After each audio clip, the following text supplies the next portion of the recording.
Hi, my name is Ruth Munch, and I am here to talk about several steps for vibrato. There are two different kinds of vibrato that cellists often do. One is what I call the doorknob vibrato. That is often what is taught in schools, but it is actually, you can only have one speed, and so it's actually harder to control in the long run. So the one I'm going to be teaching is what I like to often call the shifting vibrato, where it feels like you're shifting in place. And this will give you a greater sense of mobility, of speed, of width that will help you down the road. So the first step that I like to do is I'd like to take your hand and put it between the two strings. And what I would like to do is do a little bit of shifting. So make sure your thumb is nice and loose and that you are just going up and down between the strings. Now, if we were shifting, we'd actually be going even farther usually. So just a little bit up and down. See how fast you can do it. And then once you're done with that, kind of shake it out. I would actually do that for a couple of days. I know it seems silly, but you're getting that motion in your arm and feeling the whole arm before we get it on your fingers. Step 2 is then to do the same idea, but on the string. Now, I wouldn't press it all the way down. I would do probably about halfway, so that you're getting a little friction, but not too much. And I would either do that on the A string or the D string. The A string's a little easier, but some people prefer the D string. So either is fine. So I would also do this for a couple of days. Shake it out, do it again.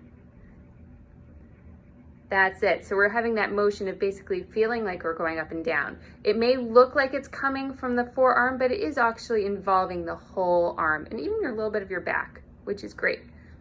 Excellent. So step 3 is when you get to actually put it down on the string, but at this point we want to do individual fingers. You're not going to get much rotation if you have all 4 fingers down. I like to start with the middle finger. That is actually the easiest finger to do. So finger number 2. Think big and wide first. It may sound weird, but you want to feel as relaxed as possible. If your cello is moving, then that means you are pushing with your thumb. So if anything, what you want to do is, can I move my thumb up and down? Can I take it off? You don't want to have a flying thumb, but neither do you want a cello that's moving. So you want to make sure it's as relaxed as possible, which I know feels counterintuitive. Excellent. So after you feel okay with number 2, then we want to move to number 3. That's it. That's great. Now with 4, you want to make sure, unless you're double jointed, which I know sometimes happens, that you actually have a little curve in your pinky. That will actually support it. If it's too flat, or if your finger is down too much, you're going to feel it on the side of your hand, and then your pinky is going to hurt, or at least the side of your hand is going to hurt. So make sure you have a little bit of a curve. You're not too far down, you're not too flat. You've got a little bit of support, which is great.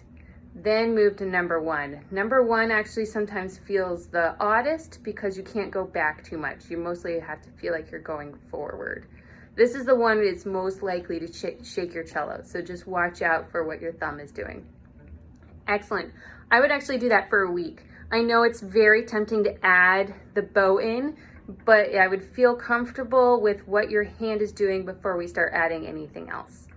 Then at that point, after you feel comfortable, that you feel good about what's happening, the rotation is working well, the tricky part is that we do want to kind of go to that doorknob twisting thing, or we start wanting to do funny things with your fingers. So it does take a little while for your hand to adjust going in this odd manner.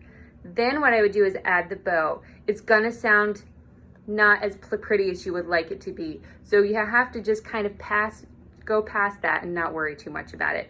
And just do a down bow starting with number 2. Again, you can do it on your A or your D string. Stay away from the G and C string for right now because those are thicker.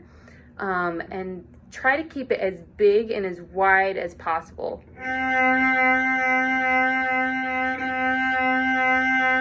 Which is great. I actually did an up and down bow, but just do a down bow and then try the next finger.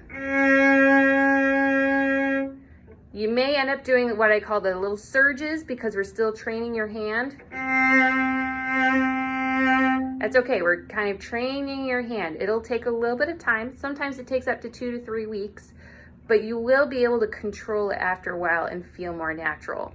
After you've felt comfortable with what's happening with each finger, then do a down and an up bow and see if you can keep going. Often there's just enough rotation and going basically up and down and going this way that adding an up bow can feel very odd. So feel comfortable with the down bows first, then you can do an up and a down bow. At that point, then you can start mixing and matching different strings. So if you've been just on your A string, try doing a little bit on your D string. If you feel good and comfortable, if you're starting to feel comfortable with how it's going and how it's sounding,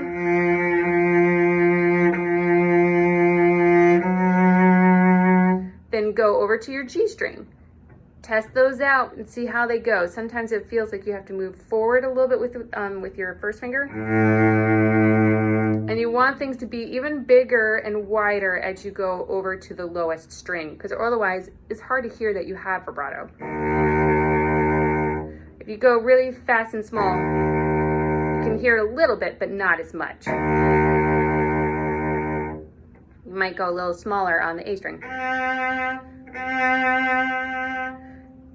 Once you feel established with that, then you can start adding it to either some exercises or scales or pieces that have whole notes or half notes. Try adding those in just a little bit.